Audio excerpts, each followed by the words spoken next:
Saya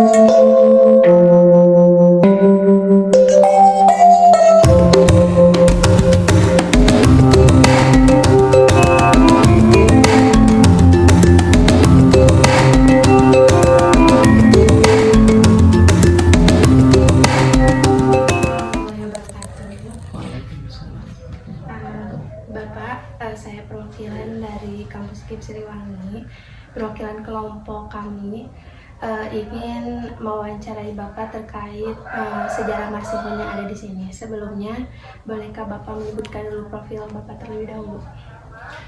Baik, alhamdulillah, terima kasih atas kunjungannya. Perkenalkan, nama saya Saiful Ramdhani, biasa dipanggil Bapak Adam.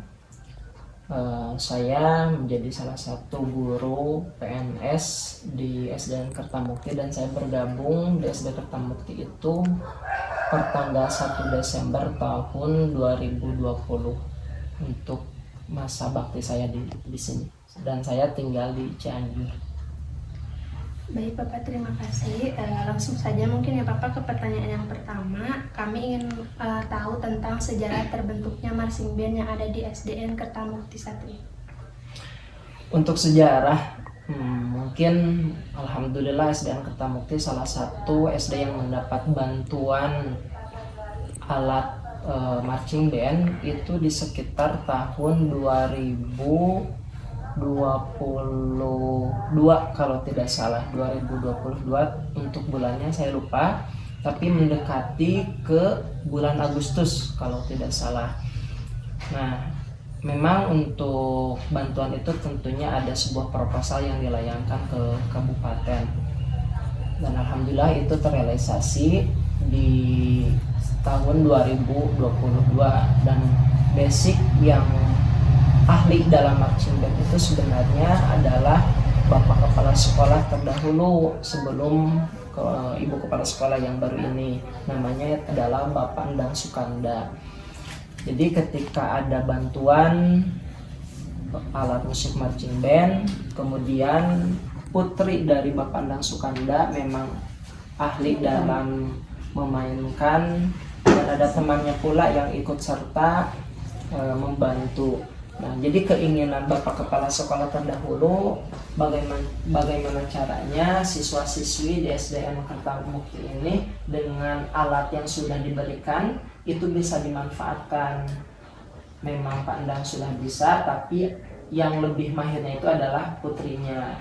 Jadi kolaborasi antara ayah dan anak untuk melatih siswa-siswi di SDN Kertamukti. Dan kebetulan pada waktu itu mendekati bulan Agustus yang memang biasanya sudah lumrah di seluruh Indonesia, ada perayaan HUT Agustus. Jadi sambil ada momen ataupun event HUT RI, jadi sekaligus menambah kepada siswa-siswi akan ditampilkan di tingkat desa, jadi mereka pun antusias.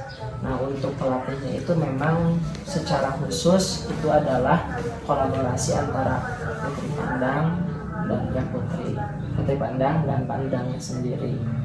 Kalau dulu itu ada latihan khusus untuk hari Senin apa karya? Ya, dikarenakan menjelang Agustusan, jadi itu sekitar 1 minggu itu kadangkala maksimalnya 3 hari. Nah, pelaksanaan untuk pelatihan dikarenakan kan ada sebuah target waktu itu dengan waktu kurang dari 1 bulan kalau tidak salah itu. Sedangkan lagu yang dibawakan itu kalau nggak salah ada 3 lagu, Hari Merdeka, Halo Halo Bandung, dan opening sebagai ciri khas opening dari marching band tersendiri. Jadi ya di Gedar 1 minggu itu, bahkan ya setelah pembelajaran ada 3 kali, bahkan 1 minggu terakhir itu siswa dan siswi yang ikut marching band mendapatkan toleransi. Kita fokus saja dulu di marching band supaya mempersembahkan penampilan yang terbaiknya.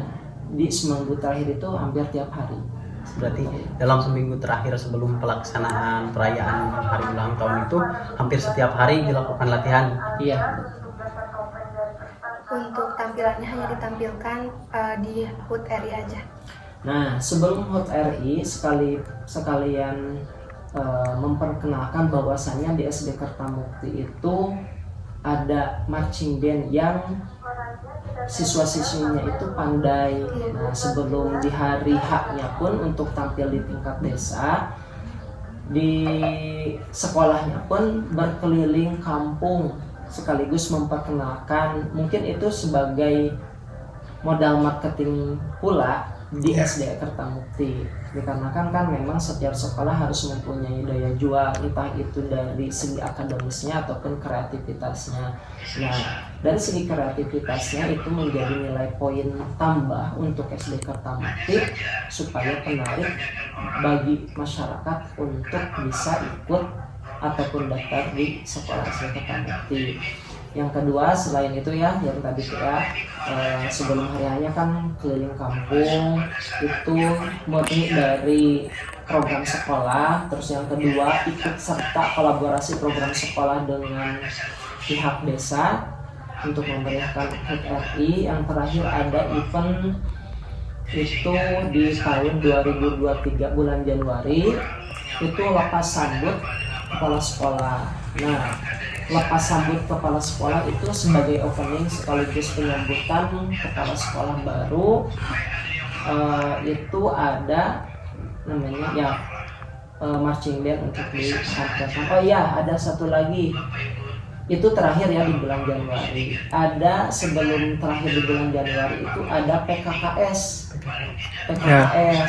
Penilaian kerja kepala sekolah yang menilainya itu adalah pengawas dari luar kecamatan. Nah, ketika penyambutan pengawas sebagai siswa dalam PKKS itu, dalam penyambutannya ada tampilan-tampilan dari siswa-siswi terkait marching band.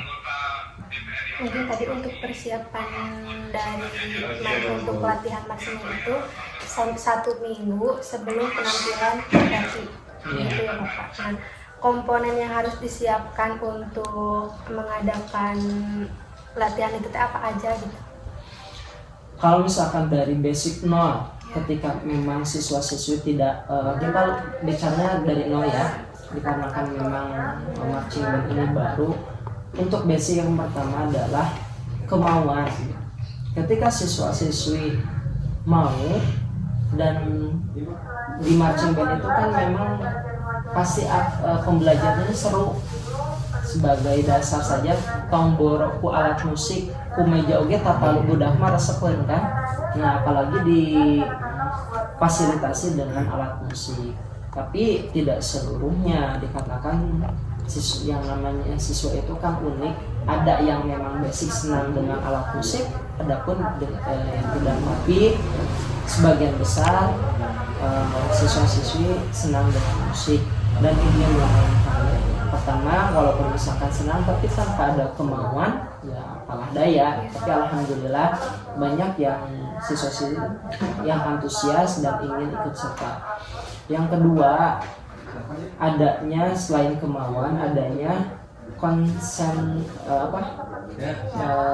istiqomah, konsisten dalam pelatihannya. Dikarenakan waktu dulu itu kan memang waktunya mepet, ketika tidak konsisten anak-anak daya ingatnya kan tidak bisa sekaligus seperti halnya gampang seperti membolak-balikan sebelah tangan. Nah, tentunya ada konsisten. Yang ketiga ya tadi ada kerja keras. Kalau misalkan itu ada sebuah pembelajaran nilai budi pekertinya kepada siswa itu, selain latihan untuk mencurahkan keinginan dalam dunia musik, itu juga ada sebuah karakter yang dibangun ya tadi ya. Ada konsistensi, terus ada kolaborasi, dikarenakan kan yang namanya marching band itu tidak berdiri sendiri, harus ada kolaborasi. Bahkan tidak full hanya satu kelas, kita itu dari kelas 3, 4, 5, 6 yang membeda karakter. Jangankan beda kelas, satu kelas saja kadangkala untuk berkolaborasi itu dari seorang guru ataupun pemimpin pembelajaran harus menggunakan metode ataupun bagaimana. Apalagi ini dengan berkolaborasi dari berbeda kelas, yaitu harus adanya sebuah kolaborasi bagaimana seorang pelatih untuk bisa siswa-siswinya dapat berkolaborasi dengan baik. Untuk mempersiapkan latihan pasti kan ada biaya yang diperlukan ya Bapak. Kalau misalkan kami boleh tahu biaya yang diperlukan itu berapa biasanya? Untuk latihan dikarenakan kalau memang misalkan di tahun 2022 ya kan menjelang Agustus. Kalau misalkan sedangkan pengeluaran di sekolah itu harus sesuai dengan RKS, berarti ada keganjalan, maksudnya itu tidak bisa pengeluaran bos tidak serta-merta harus bisa keluar, dikarenakan RKS itu harus tersusun dari bulan Januari. Yang namanya misalkan Januari sudah terflot anggaran itu, berarti tidak ada biaya untuk acara marching band, dikarenakan hadirnya itu kan di tengah-tengah. Paling itu ada untuk minum makan anak-anak, paling ada kegiatan-kegiatan yang bisa dialihkan ke kegiatan marching band dalam pelatihan. Untuk minum makanan ringan itu paling 50.000 per harinya itu untuk satu kali latihan. Nah itu pun dananya itu saling simbiosis mutualisme, tidak mungkin kan dari sekolah, dikarenakan tadi berbenturan dengan RKS. Nah paling dari anak dan orang tua kami berkolaborasi dengan orang tua, bahwasannya ketika pelatihan anak dibekali makan, minum supaya tidak membengkak terkait biaya. Mungkin itu.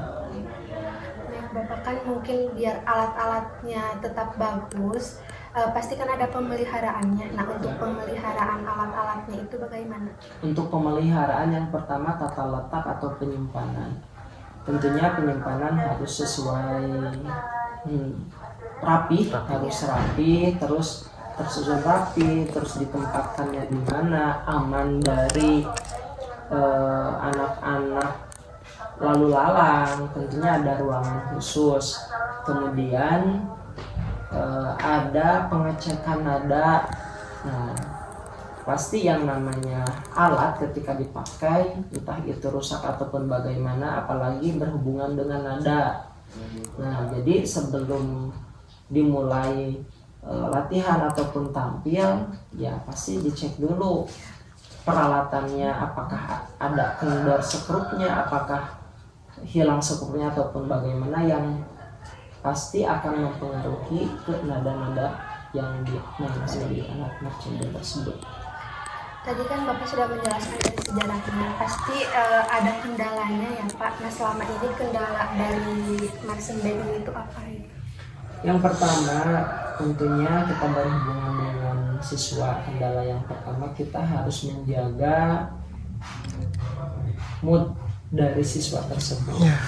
Kadangkala yang namanya pembelajaran kan siswa tersebut agak naik turun. Jangankan siswa, kita pun sebagai guru ataupun pelatih ya kadangkala yang namanya mood itu kan naik turun. Berarti itu kendalanya, mood siswa, mood pelatih harus tetap terjaga. Itu yang menjadi kendala. Bagaimana caranya, ya itulah tantangan dari menjawab sebuah kendala tersebut. Yang kedua, tantangannya itu cara berkolaborasi. Berkolaborasi itu menyatukan orang-orang itu tidaklah hal mudah. Jangankan banyak, menyatukan 2 orang saja walaupun saling mencintai kan itu kan susah.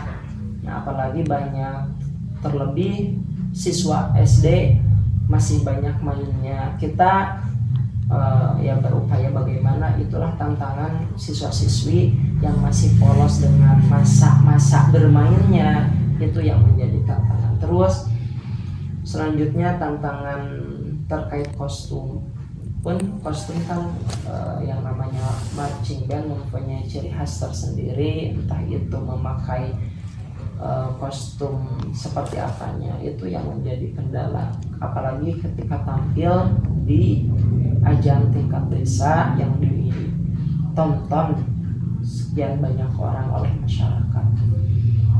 Kemudian tantangan selanjutnya yaitu dari segi biaya, yang memang dari sekolah yang tadi belum ada plot khusus untuk marching band yang memang ala kadarnya. Yang namanya ala kadarnya ya bagaimana, tapi ya itulah sebuah tantangan bagi para pelatih ataupun yang mendirikan marching band tersebut.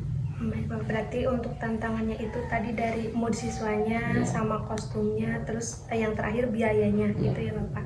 Nah, dari marching band ini keuntungan untuk SD ini apa gitu?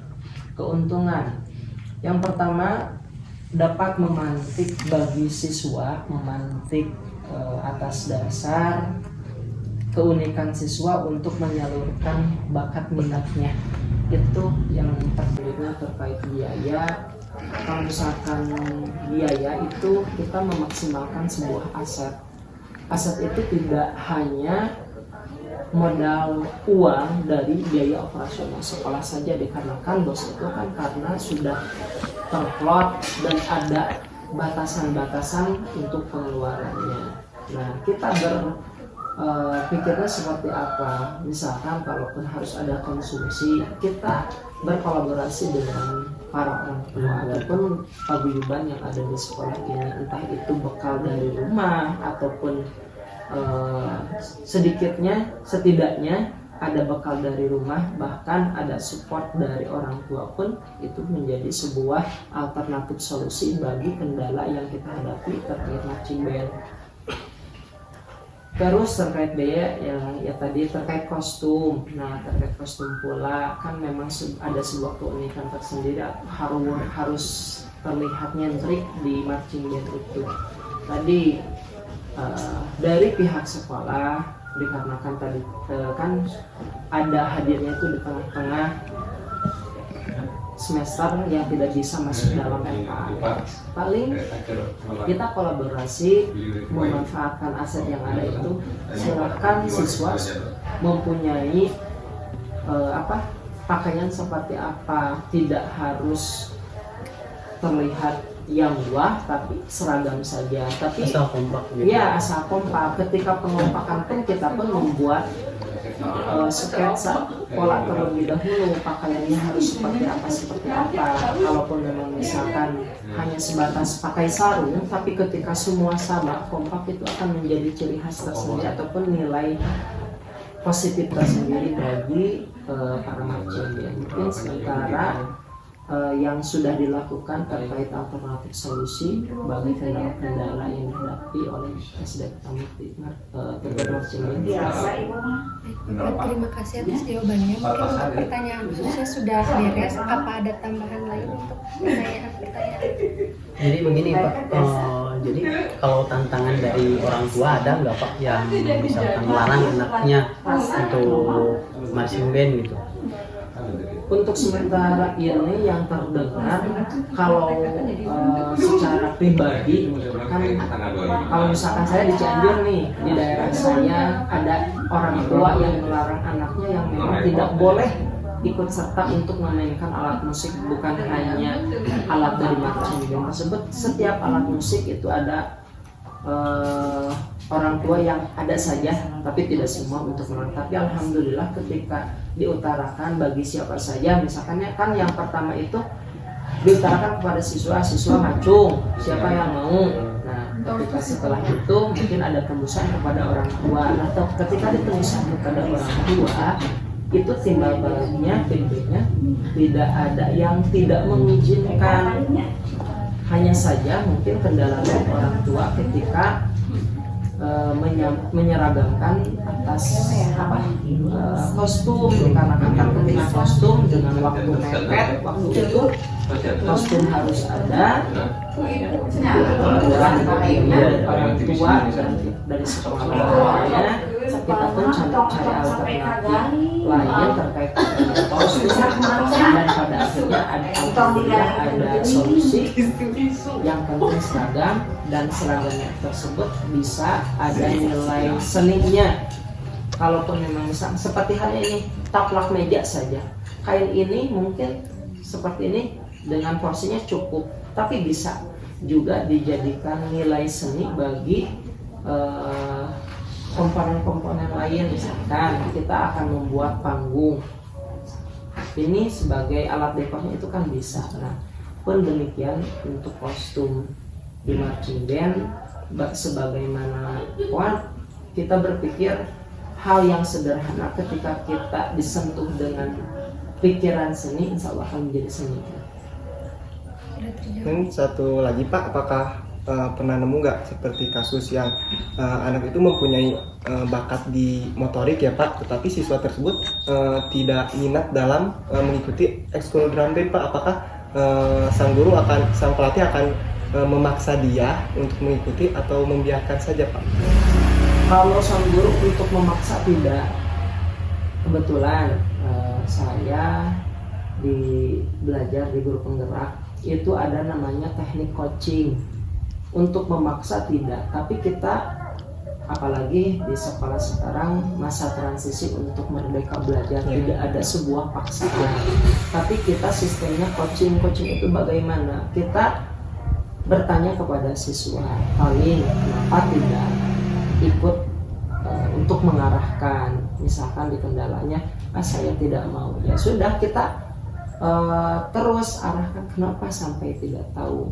Jadi teknik coaching itu memberikan jawaban atas dasar pribadi sendiri untuk mengeluarkan apa yang menjadi kekuatan di diri pribadi. Sebenarnya semua orang itu ketika menghadapi sebuah masalah tidak ada yang tidak bisa. Semua masalah yang dihadapi oleh setiap manusia itu sudah dengan porsinya sendiri. Bahkan tadi kita kembali lagi ke siswa, kalaupun memang sudah ada basic motorik, ya kita ada teknik coaching untuk merayu ataupun memberi gambaran sehingga siswa tersebut dapat diarahkan jadi mana. Satu lagi punten, sekarang masih sering aktif latihan. Nah, untuk sekarang dikarenakan ada masa peralihan ya, bulan Januari itu masa peralihan jabatan. Terus bulan Februari kita sibuk dengan lomba-lomba. Februari-Maret itu sibuk dengan lomba-lomba. Dan sekarang di bulan puasa, jadi belum lagi ada latihan terkait marching. Paling kita memprogramkannya itu kan di kelas 6 itu banyak para peserta yang ikut andil terlibat memegang alat musik marching band. Untuk pengkaderisasian nanti setelah bulan puasa itu akan diadakan pengkaderisasian ulang yang notabene di kelas 6 itu memberikan ilmunya di kelasnya karena mau lulus begitu ya. Iya. Dan untuk basic sekarang kan untuk pelatihnya Pandang Sukanda sendiri itu kan sudah tidak ada, otomatis anaknya pun untuk sementara untuk memaksimalkan aset yang sudah ada, yaitu di kelas 6 sudah bisa memberikan alat, kita manfaatkan, ya manfaatkan lagi untuk mengajarkan kepada adik kita. Ada tambahan lagi? Dirasa cukup. Cukup mungkin ya Bapak. Terima kasih atas jawaban dan waktunya dari Bapak. Mohon maaf mengganggu waktu kerjanya. Mungkin ditutup ya Bapak. Assalamualaikum warahmatullahi wabarakatuh. Waalaikumsalam.